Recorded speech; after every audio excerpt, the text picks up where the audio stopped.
ఈ నమ్మకాలు పెంచుకోవద్దు. అది ఎందుకోసమో గమనించండి.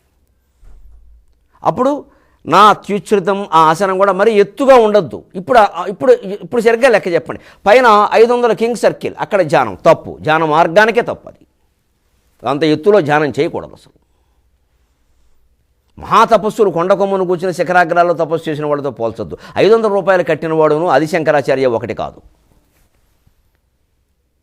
చాలా తెలివి తక్కువ పనులు జరుగుతున్నాయి. అందుకోసం భగవద్గీత చెబుతున్నాం. పక్కా ధ్యానం శ్రీకృష్ణుడు చెప్పిన మార్గం.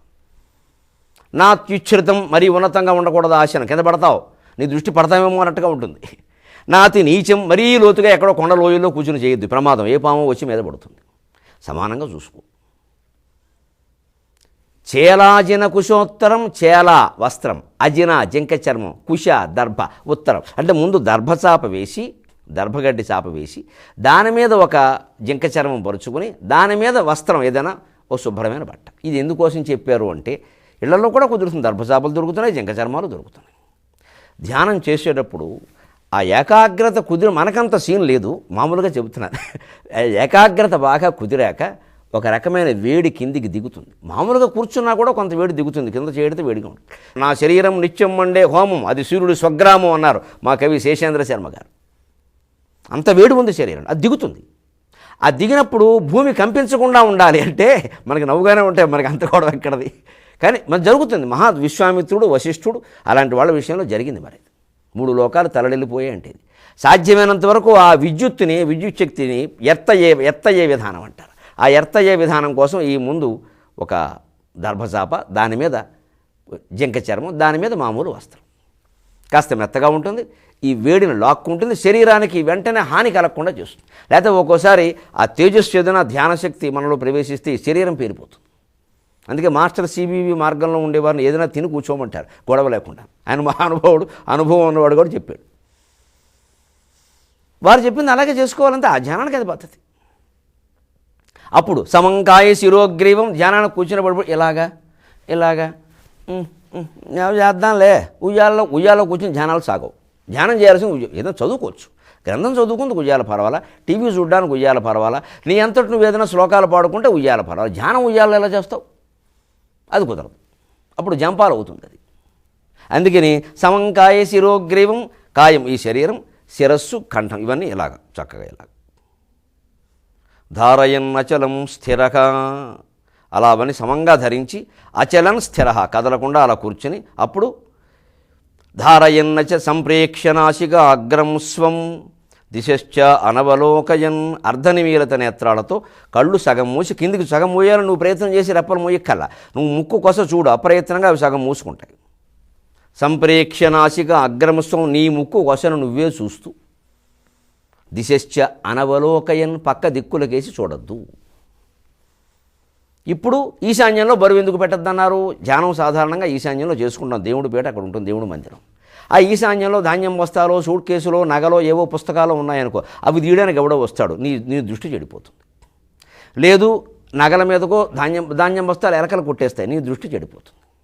సూట్ కేసులు ఉన్నాయి, ఏదో కింద పడుతుంది, ఎవరో కదిపితే ఓడవడానికి పని మీద చూస్తుంది, పక్క నుంచి ఊడుస్తుంది, సూట్ కేసు ఢామ్మను పడుతుంది, నువ్వు ఏమిటి అంటావు, ఇక ముక్కు లేదు, కొస లేదు. అందుకని ఈశాన్యంలో బరువులు పెట్టద్దన్నారు. పొరపాటున ఏదైనా ఒక పెద్ద బరువు ఒకటి పెడితే శని అని భావించకండి దయచేసి. మీ ధ్యానానికి, మీ పూజకి, మీ జపానికి అది ఆటంకం కాబట్టి వద్దన్నారు. ఆ ఉన్నా సరే మీకు ఆటంకం లేదనుకుంటే పెట్టుకోవచ్చు. అదంతా స్థిరమైన నిర్ణయం కాదు, దాన్ని పట్టుకుని వేలాడద్దు. అది ఎందుకో తెలుసుకోండి. ఈశాన్యం ఈశ్వరుడి దిక్కు కాబట్టి ఈశాన్యంలో దేవుడిని పెట్టము. ఈశ్వరుడు దేవుడు, అంతకంటే మించిన వాడు. దిక్పాలకుల్లో ఉన్నతమైన దేవుడు ఈశ్వరుడే, అందుకని పెట్టమన్నారు.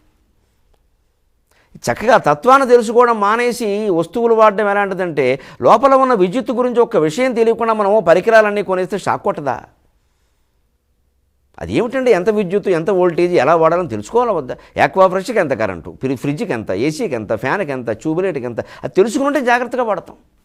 తెలియకపోతే అడగోలుగా వదిలేస్తాం, ఖర్చు అయిపోతుంది. లేదు ఒకసారి ప్రమాదం కూడాను. అలాగా ఈ తెలుసుకోవడం తత్వం, కర్మ వెనకాల తత్వం తెలుసుకోవడానికి అది నీకు ఇబ్బంది కలిగించకుండా. అంతేగాని ఈ కర్మకాండను పట్టుకుని ఈశాన్యమే పీటే చంపేస్తాను పిన్నీసు పెట్టామంటే, పిన్నీసు ఏం బరువు కాదు, పెట్టద్దని చెప్పలేదు. ఇంత ఇంత ఇంత చేదస్తం అక్కర్లేదు. హాయిగా అప్పుడు ఇంకా అసలైన యోగం ఏమిటి, ఆహారం విషయంలో ఎలా ఉండాలి, ఇవాళ ప్రకృతి వైద్యం అంటున్నారు, ఏవో రకరకాలు. కొంతమంది మాంసాహారం మొత్తం వదిలేయండి అంటున్నారు, కొంతమంది శాకాహారం తినకుండా వేరే తింటే పాపం అంటున్నారు. ఈయన ఏం చెప్పాడు చూడు, నా అత్యశ్నతస్తు యోగోస్తి. శాకాహారం మాంసాహారం ప్రశ్న శ్రీకృష్ణుడు చెప్పలేదు. దయచేసి ఈ నమ్మకం విడిచిపెట్టండి. మీ అంతటా మీరు త్యజించి శాకాహారం చేసుకుంటే అది వేరే విషయం. కానీ కొన్ని వృత్తుల వారు త్యజించడం కూడా మంచిది కాదు. వారికి ఆ వృత్తికి అది ఉండాలి. ఆ వృత్తి దెబ్బతింటుంది లేకపోతే. సరే మేము వృత్తే వదిలేసామంటారు, మంచిది, మీ ఇష్టం. భగవద్గీత కూడా వదిలేయండి. నా అత్యశ్నతస్తు యోగం వస్తే ఎక్కువగా తింటే యోగం పనికిరాదు. ఎందుకంటే శుభ్రంగా గారెలు పరవాన్నం, అన్నం పరవాన్నం వేసుకుని శుభ్రంగా 16 గారెలు 2 కేజీలు పరవాన్నం లాగించాక యోగం ఏంటి? పొట్ట వచ్చింది, ఆయాసం వచ్చింది, నిద్ర వచ్చింది. అందుకని ఎక్కువ తిన్నవాడికి యోగం ఉండదు. నా చేయకాంత మనశ్శనత. అలాగని కొంతమంది ఉంటారు, ఇవాళ ఎక్కువ తినేవాళ్ళ కంటే వీళ్ళు ఎక్కువ అయ్యారు. ముఖ్యంగా ఆడపిల్లలు అస్సలు ఏమీ తినరు. ఇదివరకు చేతులతో తినేవారు, కొన్నాళ్ళు వేళ్లతో తిన్నారు, ఇప్పుడు గోళ్లతో తింటున్నారు. ఎక్కువ లావైపోతామేమో అని తిండా మర్చిపోయారు. నీ పనికి నువ్వు పనికి రాకుండా పోయావు. అనశ్నత. అలాగని కొంచెం కూడా తినవు. ఏకాంతం అనశ్నత. కొంచెం కూడా తినకపోతే అలాగా. ఈ కావాల్సింది నువ్వు తినవయ్యా. ఎక్కువ తినమని వాడు చెప్పాడు, తక్కువ తినమని వాడు చెప్పాడు. నచాతి స్వప్నశీలస్య. ఎక్కువగా మెరుకు నిద్రపోవడం కూడా మంచిది కాదు. యోగాభ్యాసం నువ్వు చేయాలంటే ఎక్కువగా పడుకుంటే యోగం ఉంది. ఇంకా జాగ్రత్తోనైవ చార్జున. అలాగని ఎక్కువసేపు మెలకువగా కూడా ఉండకూడదు. కొంతమంది ధ్యానం పేరు మీద రాత్రి నిద్ర మానేసి 3 గంటల నిద్ర చాలని. లేదు, మనిషికి 8 గంటల నిద్ర అవసరం. పెద్దవాళ్ళకి, పిల్లలకి ఇంకా ఎక్కువ 10 గంటలు 12 గంటలు అవసరం. మళ్ళీ 80 ఏళ్ళు దాటిన వాళ్ళకి మళ్ళీ 12 గంటలు అవసరం. 20 నుంచి 80లోగా ఉండే వాళ్ళందరికీ 8 గంటలు అవసరం. అది కూడా 7 గంటలు రాత్రి, 1 గంట పగలు అయితే మంచిది. పగలు కూడా మధ్యాహ్నం ఒక అరగంట గంటలోగా పడుకోవడం అవసరం, మంచిది, శరీరానికి మంచిది. ఇక భోజన నియమాలు ఊరికే నేను చేస్తున్నవే మీకు చెప్తున్నాను కదా. అరగంట అటు ఇటు మీరు మార్చుకోండి. 8:30కి టిఫిను కాఫీ, 12:30కి భోజనం, 4:30కి టీ. దాంతోపాటు ఏమైనా భ్రమ ఉంటే పంట కిందకు ఒక చేగోడి, ఒక జంతికి ముక్క. సరే అంతవరకే. మళ్ళీ ఒక చేగోడి 1 కేజీ కాదు. అలాగా రాత్రి 8:30కి 50 ఏళ్ళు దాటేనే భోజనం మానేసాను 2 పళ్ళు. అందుకని 2 పళ్ళు అంటే చిన్నవి కాదుగా, పెద్దవే కొంచెం. మరి అలాగని పళ్ళు అన్నారు కానీ సైజ్ 2 గుమ్మడికాయలు కాదు. ఇక అది అన్నం కంటే ఎక్కువ. ఇది నువ్వు నిర్ణయించుకోవాలి. అలాగే నిద్ర పగలు రాత్రి 7 గంటలు, పగలు 1 గంట, కొంచెం 1 గంట అటు ఇటు. ఇందులో కూడా ఒకటి ఉందండి, మనం చేసినట్టే అందరూ చేయలేరు. కానీ ఒక్కటి నియమం పెట్టుకోండి దయచేసి. ఉద్యోగస్తులు ఉన్నారు, వారు 2ంటికి కానీ భోజనం చేసే అవకాశం రాదు కొంతమందికి. రాత్రి ఇంటికి వచ్చేసరికి 10 అయిపోయి 11 అయ్యేవాళ్ళు కూడా ఉన్నారు. కానీ యోగం నియమం, శరీరం నియమం అంత గడియారం లాంటిది. మీకేమో దీంట్లో అనుమానించక్కర్లేదు. మీ వృత్తిని మీరు మానక్కర్లేదు. దిక్కుమాలిన ఉద్యోగం అనుకో, తప్పు. అది లక్ష్మీదేవి. లక్ష్మీదేవి కార్యాలయంలో శ్రీరసాగరంలో పనిచేస్తున్నాం మనమంతా. సాఫ్ట్వేర్ సెంటర్లో పనిచేయడం లేదు. అలా అంటేనే దేశం బాగుపడుతుంది. క్షీరసాగరంలో శ్రీ మహావిష్ణువు సన్నిధిలో మీరు పనిచేస్తున్నారు, మీ యజమాని సన్నిధిలో కాదు. మీ యజమాని భార్య అంటే సాక్షాత్ లక్ష్మీదేవి. వారిని అలా గౌరవించిన సంస్థలు బాగుంటాయి. అక్కడ ఎలా ఉండాలి? అప్పుడు మీరు రోజు 2ంటికి తినడం అలవాటు, రోజు అలాగే చేయండి. ఓ రోజు 2ంటికి, ఓ రోజు 3ంటికి, ఓ రోజు 12ంటికి వద్దు. అలాగే సాయంత్రం కొంతమంది టీ తాగరు, మానేయండి. కొత్తగా నేర్చుకోక్కర్లేదు, అలవాటు ఉన్నవాళ్ళు. రాత్రి కొంతమంది 10ంటికి తినండి. రోజు అలాగే చేయండి. అప్పుడు శరీరం అలవాటు. ముఖ్యంగా తిన్న పదార్థానికి మళ్ళీ తినడానికి 4 గంటల సమయం ఉండాలి. 8:30, 12:30, 4:30, 8:30. నేను పాటిస్తున్నవే మీకు చెబుతాను.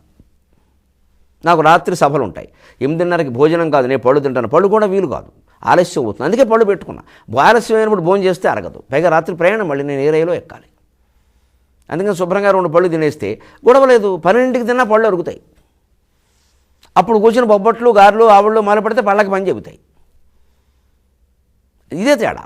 అంచేత అప్పుడు అది పెట్టుకున్నాం నియమం అంతే. 8:30 కాకపోతే 10:30 అప్పుడు తినేసి పడుకో. ఒక సమయం పెట్టుకుని దాన్ని అనుసరిస్తే, ఇప్పుడు చూడండి, ప్రణాళికాబద్ధమైన దినచర్యే యోగం భగవంతుడు చెబుతున్నాడు. దానికి మనోనిగ్రహం అనేది కలపండి అంతే. ప్రణాళికాబద్ధం. మీరు కార్యాలయానికి వెళ్ళడానికి ఒక సమయానికి వెళుతున్నారు, అన్ని ఇంట్లో పనులు కూడా సమయానికి చేయండి.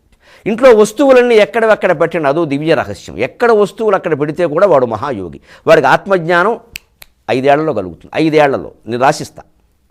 ఎక్కడ వస్తువు అక్కడ పెట్టండి, ఆత్మజ్ఞానం 5 ఏళ్లలో కలుగుతుంది, ఆత్మ సాక్షాత్కారం కలుగుతుంది, దైవ దర్శనం కలుగుతుంది. చాలా చిన్న విషయం ఇది. ఎక్కడ వస్తువు అక్కడ పెట్టడం అంతే. గడియారం తీసావు, గడియారం ఉన్న చోట పెట్టు. ఎలాగో తర్వాత చెబుతా, దాని బాధ్యత వేరే ఉంది. అది రామకృష్ణ పరమహంస చెప్పిన మాట. ఇంత సూక్ష్మమైనటువంటి యోగం కోసం లక్షలు ఖర్చు పెట్టడం, ధ్యానం అనడం, యోగం అనడం, ఏదో జపం అనడం, ఎవరి దగ్గరకు వెళ్ళడం, ఏదో బృందంలో చేరడం, ఇవన్నీ అనవసరమైన విషయాలండి.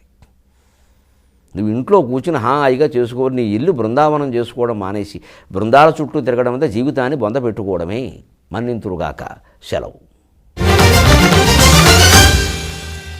మీ అభిప్రాయాలను, సూచనలను మాకు తెలియజేయాల్సిన చిరునామా భక్తి TV, care of Rachana television private limited, road number 92, Jubilee hills, Hyderabad 5,96,000. మా ఇమెయిల్ ఐడి bhakti@gmail.com. మా వెబ్సైట్ www.bhaktitv.org. Phone number 9010222333.